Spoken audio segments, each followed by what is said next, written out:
The year was 1974 in mid-July Greenville, Kentucky. The weather was beautiful, and Douglas Copper wanted to take advantage of it. Doug had retired last year from a long, stressful career as a fireman. It had taken a toll on his mental health, and he was ready to relax and enjoy life. Now free to do what he loved, Doug planned a 4-day hike along the Appalachian Trail through the Great Smoky Mountains. A few days later, he packed for the trip: food, water, a tent, a pocket knife, and more. After driving about 6 hours, he arrived at a spot just off the trail. It was a quiet, wooded area with a place to park his truck. Around 6 p.m., Doug set up his simple campsite.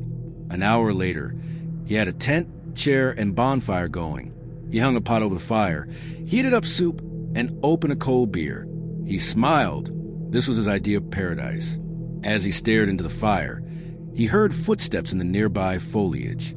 They were slow and uneven, like someone carefully stepping around branches. Doug tensed up, ready to run. Then a tall, average-looking man in a striped shirt emerged from the trees. Doug didn't feel at ease. The man said his name was Brian and asked if Doug had any spare food. Although put off, Doug remembered how kind hikers could be and offered him some soup. Brian muttered a thank you. The two men began to talk and found they had things in common. They both liked the outdoors, quiet, and solitude.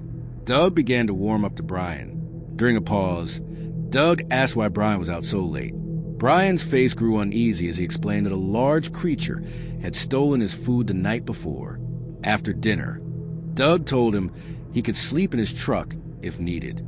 Brian thanked him and Doug went to bed. Around 6 a.m., Doug awoke to find Brian gone. A bit concerned, he soon noticed footprints leading back into the woods. Figuring Brian had left, Doug made breakfast, packed his gear, and headed out to hike. He walked through the trees and reached the trail. As the sun rose, he closed his eyes and smiled, feeling more alive than he had in years. After a couple of hours, Doug stopped for a snack. He walked into the woods and sat on a strangely level tree stump.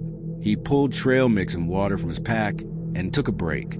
Just as he finished, he heard a knocking sound, like a stick hitting wood. Doug brushed it off and continued hiking. As evening neared, he looked for a place to camp. He wandered deeper into the forest and expected, but decided not to turn back. He didn't want to be near the trail, where people might pass by. After finding a clearing, he set up camp. While hammering his tent stakes, he heard a distant, strange whooping noise, high-pitched but guttural. He grew anxious and quickly set up the tent, placing a lamp outside before crawling in. A wave of dread came over him. He ate a protein bar and tried to sleep. Just as he was dozing off, he heard faint footsteps. They grew louder, uneven, yet strangely deliberate. When they stopped just a few meters from the tent, Doug froze. His mind raced, torn between panic and logic. He was trembling, with one part of his brain telling him he was in danger, and the other insisting he calm down. And yet, deep in his gut, Doug knew something far worse was coming.